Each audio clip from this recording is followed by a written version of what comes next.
Welcome guys, today I am with JBL Synchros E50BT and I'm going to show you how you can pair it with your iPhone.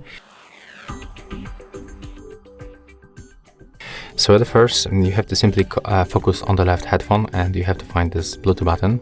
You have to click on it once and right now it will start blinking on the red and the white. It means that the device is visible to other devices. So open the settings. Oh, sorry for this. Pieces of the dust. Go for the Bluetooth, enable Bluetooth by tapping on the switcher, and after a few seconds they will pop on the list, so just select them.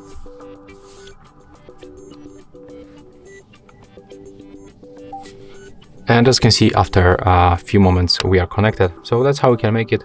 If you find this video helpful, just remember to leave a like, comment and subscribe.